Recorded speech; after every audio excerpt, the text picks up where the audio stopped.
Welcome. Let's talk about social inclusion. And let's talk about today how white people's wealth and sympathy towards Black people affect their support for policies that help Black Americans financially. The authors of the study, Tarah Williams and Andrew Bloeser, will show us that richer white people who feel bad about Black struggles are more likely to support these policies. And way more to discuss now.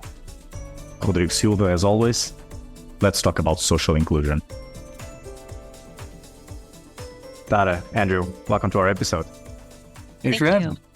So, Andy, prior research shows, it was in the article, that racial sympathy can lead to support for these policies among whites, but it doesn't consider economic factors. So is that why you started this research? Yeah, very much. So we often think about economic inequality in the United States, and in a lot of contexts, right, is being vertical, right?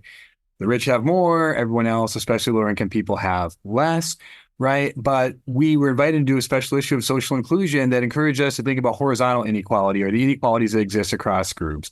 And so we know in the United States that not only do we have significant economic gaps between the rich and poor, but also between white Americans and people of color, and specifically Black Americans, who have been long a historically marginalized and discriminated against group. So we began to think about, well, if we're going to remedy that problem, if we think it's bad that there's racial inequality and there's racial economic inequality, how might we address that? And so in the United States, the form of horizontal redistribution, right, to address horizontal inequality with horizontal redistribution, in the United States, the most common approach to that is race-targeted policies, so policies that would direct economic resources to Black Americans specifically. But if you're going to make that work, right, then people who are advocating for those policies need broad public support, and they need broad support from white Americans, who are the largest racial group, right?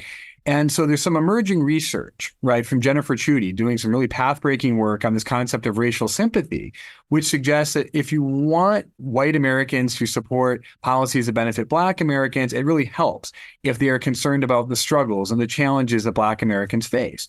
And Jennifer Chudy finds that actually across white Americans, there's actually a relatively high level of racial sympathy, which suggests that that's possible. And Chudy also finds that white Americans with higher levels of racial sympathy are more likely to support these race-targeted policies that would constitute horizontal redistribution across racial groups. But what we were considering is maybe white people are not monolithic, right?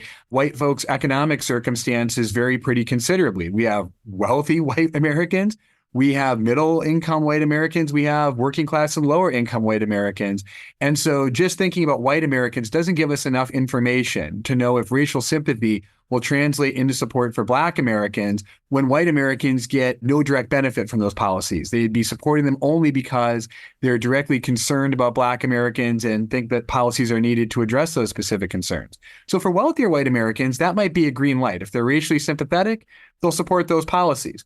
But for white Americans who have more economic insecurity, particularly those who have lower incomes, right, even if they're racially sympathetic, they may be concerned that supporting a policy that benefits Black Americans but doesn't benefit white Americans like themselves, maybe that threatens their status. Maybe they're concerned that Black Americans might get ahead of them. And even if they're sympathetic toward Black Americans, they may still be worried about falling behind themselves. And so that was a possibility that scholarship had not considered.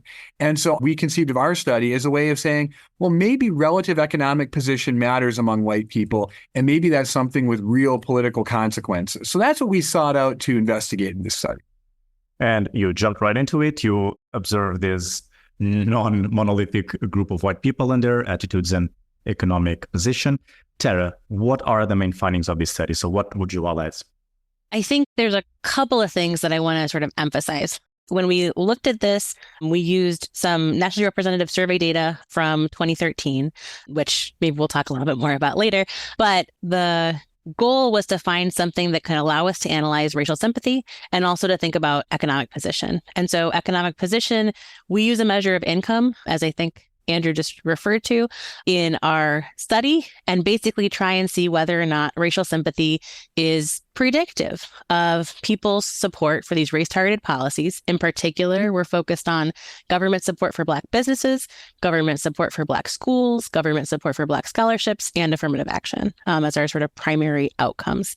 That's not an exhaustive list, clearly, of race-targeted policies, but I think it gives us a window into when people turn racial sympathy into support for some of these horizontally redistributive policies. And so we find two things that I think are really worth noting. The first, given sort of our question about whether or not like this monolith exists, one thing we wondered just out of the gate was whether or not people had similar levels of racial sympathy, regardless of where they were on the economic scale. So is it the case that there's just more racial sympathy, maybe concentrated among people who have less concern about material resources? And we don't find that. We find that there's very similar average levels of racial sympathy among lower income groups, middle income groups, higher income groups. However we sort of stratify it, that is something that's relatively consistent.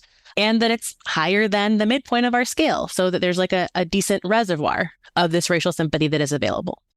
But also consistent with the expectations laid out, it is not the case that people who have those high levels, even, of racial sympathy among lower income groups, turn that into support for racially redistributive policy attitudes the way that people who have a lot of racial sympathy in higher income brackets are able to.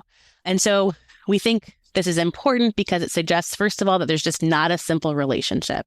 It's easy to think about how racial sympathy might translate into support for race-targeted policies, but it really seems like there's this really important condition that people need to feel a certain amount of financial security in order to be able to move from racially sympathetic attitudes to support for some of these policies. Well, Andy, I assume that policymakers will be probably the first group to be interested in knowing these findings. But can you tell us more about who can learn from this data and what can they learn? Sure. So I think there may be two sets of people who might find this interesting. One, policymakers. And second, we might think about interest groups, activists, right, who are trying to promote particular policies, right? So if you're thinking about this from a policymaking perspective, right, there's certainly going to be ongoing conversations about things that constitute horizontal redistribution and race-targeted policies, right? We already see headlines about, funding for Black schools, colleges, Black businesses.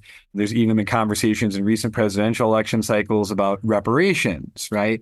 And so clearly, right, there are going to be, for those who are advocating for those policies, there are some possibilities and some challenges, right? So the possibilities, as Tarah was alluding to, is that among white Americans, who again, largest racial group in America, right, a significant number of voters there, right, there's racial sympathy among white Americans broadly across the income range. And that suggests that policymakers and activists, right, could try to tap into that racial sympathy and say, here's the historic reason for concerns. Here's why we need a policy that will address reparations. And we actually have seen on small scale some communities enacting policies like this, right? Particularly, there's a community near Evanston, Illinois, right, that's been considering some of these things. And they're a more affluent white community where there's apparently a lot of racial sympathy, right? So in small scale context, that can matter. But there's also some real challenges here, which I think is the bigger lesson coming from our research, is that, okay, racial sympathy exists, but it's not enough just to be sympathetic. You have to back that sympathy with actual policy support. And there we're seeing as incomes decline among white Americans, the white Americans with the lowest incomes are the least likely to support race-targeted policies. And so that suggests a wedge issue. Some white Americans who are more affluent might support those policies, at least to some degree, but there's a lot of other Americans, lower middle class, working class, lower income Americans who might be very turned off by that. And not necessarily because they're not sympathetic to the challenges Black folks face, not because they're necessarily opposed to economic redistribution broadly, but because they're concerned about perhaps falling behind or about some other group getting something that's putting them ahead, right? And so even if you're sympathetic toward a group, you're not necessarily going to support benefits to that group if you yourself are not getting those benefits and are worried about falling behind, right? And so if there are candidates or interest groups who are advocating for those policies, you can imagine the opposition and the wedge issue that would create for people who are opposed to race-targeted policies or economic redistribution broadly, right? They could really tap into that. Now, alternatively, right, that suggests maybe there's some different strategies for those who believe that we need more economic redistribution and economic redistribution that would, to some degree, target benefits to those who have been historically marginalized or who, for whatever reason, have the greatest need. But that might be an alternative strategy, right? Thinking about both horizontal and vertical redistribution as being linked, right? That might provide a better strategy for those who want to advocate for solutions to this kind of problem. And we can talk more about what that could look like, but I think that's one of the key lessons. That's perfect. Tarah, you said, so research is based on data from 2013, and we said we'll go back to that. So should future research focus on more recent data and considering probably changes in more recent presidencies? So what's ahead of us in terms of research? Absolutely. I think one of the sort of key things that we would recommend is sort of updating this in a 2024 or maybe even 2025 world. So in particular, the reason we focus on this 2013 data is because this measure exists in it, right? And there is a growing focus on racial sympathy. In fact, Jennifer Trudy's book, I think, comes out tomorrow, which will hopefully push for some additional work that is looking in this area.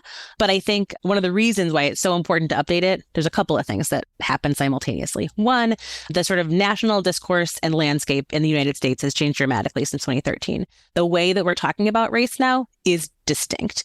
Additionally, the sort of legislative approach or even sort of court-based approach to some of these questions, right, is different now. Affirmative action was overturned by the Supreme Court, right? There's currently like a scramble happening to figure out what is possible in terms of some of this race-targeted policy that could have been taken for granted in a way, at least more so in 2013.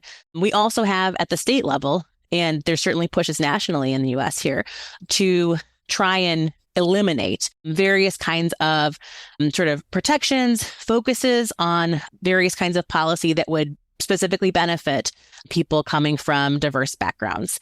And so this is currently a policy debate that is being waged, that is very public, and that might have changed attitudes, right? And so it would be really interesting to know if the same connections exist between racial sympathy and these race-targeted policies, and also to know a little bit more about how economic position has been changing in all of this, right? Because so much populist rhetoric has brought these things together in a very public way. And so I think the very first thing we would sort of recommend for future research would be to update this and to continue studying it in the sort of changing US context. I think one other thing I might note that we would also be sort of really encouraging is to sort of think about other ways to understand economic position as well. So we focus on income. In some ways, it's straightforward. In other ways, it misses things like wealth or other sorts of objective factors we can look at. And I think given one of maybe your recent podcasts, also misses things like perceptions, like how people feel about their economic security, right? And so we would also encourage people to be thinking for ourselves, for our future research, and for others to be thinking about how people feel in terms of that economic security and whether or not that in and of itself, even putting income aside or anything that is sort of a more objective measure, could also really weaken this relationship between racial sympathy and race-targeted policy support. Mm-hmm. Perfect. Yes, there was an episode, Arnim Langer, from the same issue, actually, to those who are listening. Andy, you did this a bit before, and you two spoke a bit about some hypotheses, some expectations that were met, others weren't. So my question is now, what were your thoughts after looking at the findings and after reflecting deeply on these findings? Yeah, so one of the things that I'm really curious about is we know that race-targeted policies, that approach to horizontal redistribution, can be a tough sell, right? Even where there are white folks who are racially sympathetic, if they're not feeling secure in their own economic well-being, they're not going to support those policies, right? But they're still sympathetic, right, to the concerns of some of their fellow Americans, and they may not be opposed to all forms of economic redistribution. In fact, Tarah and I have another paper in Politics, Groups, and Identities that find that lower-income white Americans, even when they have high levels of racial resentment, right, they have negative attitudes about Black people, will still support some kinds of social welfare policies, provided they themselves directly benefit. And so there's, I think, a suggestion there, right, about another form, another approach to public policy that's worthy of investigation, right? Which is, well, what if you could combine vertical economic redistribution and horizontal redistribution? right? And so there is an approach. Some public policy scholars call it targeting within universalism, right? Where the universalism says everybody gets something, right? Everyone's going to get some level of policy benefits, but you're going to design those policies such that those who have the greatest need for whatever reason are going to benefit most from those policies, right? And so we could think about a policy that's getting some traction now at small scale, universal basic income, right? Everybody, so the trial programs in the United States and in other places around the world have generally done about $500 to $1,000 per month, right? Direct cash payments to people, right? In a truly universal basic income program, everybody would get that $500 or $1,000 a month, right? Everyone would benefit and see some reason maybe to support the policy. Right. Now, for those who are very wealthy, regardless of race, right, if you're making $200,000 to $300,000 a year, maybe $500 or $1,000 a month doesn't greatly change your circumstances. You might still be glad to have it, right? But it's not really going to be a huge thing for you. But imagine now people who are kind of at the lower end of the middle class, the working class, lower income folks, $500 or $1,000 a month for them proportionally is going to make a big difference, right? And so we could imagine, right, that if people who are more financially insecure, right, whether they have high levels of racial resentment or whether they have high levels of racial sympathy, right, they would like to do something to help their fellow citizens, right, who have a different racial group, but they're concerned about their own economic well-being. Would a program like universal basic income help those racially sympathetic folks say, yeah, okay, this would benefit my fellow Americans, it would benefit me too, and now I see reason to support this policy. You still get some horizontal redistribution that way, but nested within an approach that focuses on vertical economic redistribution as well. And given that white Americans have different economic circumstances, there may be some pragmatism in that approach for those who are looking to address the economic redistribution issue. And likewise, even for racially resentful Americans, right, those who have white Americans who have negative attitudes toward Black Americans, they might also support that same policy, right? Because even if they resent Black Americans, rather than being sympathetic to them, they might still see some benefit to themselves. And so the idea here might be to look for converging interests and to build policy around that. Now, that's one possibility suggested by this study, another paper we did, and some research of other scholars. But that needs to be tested, right? It needs to be tested in academic settings. And at some point, right, practitioners who are interested in this would need to test it out in the real world. But that, I think, is where there are some interesting possibilities to explore. Oh, perfect. Well, reflections that can open like more thematic issues in the future for those of us. It's great. Tarah, this episode has had a lot of great punchlines, great mottos, great messages, but a challenge to all our speakers that I always give. In no more than 2 sentences, if there is anything you want our audience to remember about this talk, what would it be? I think the most basic thing is that material conditions matter. In particular, if you want people to be supportive, and when I say you, we're probably thinking about practitioners and policy folks here, right? If you want people to support something like race-targeted policies, we need to think about people's own economic conditions first, right? And sort of that like potential coupling between vertical and horizontal redistribution may be the key to it, but definitely to not ignore how economic position might shape people's willingness to support policies that can benefit historically marginalized groups. Straight to the point. Tarah, Andrew, thank you very much. Thank you. Thank you for having us. This podcast is powered by Cogitative Press. You can listen to this episode on the Let's Talk About Social Inclusion website, on Cogitative Press YouTube channel, and whatever you get your podcast.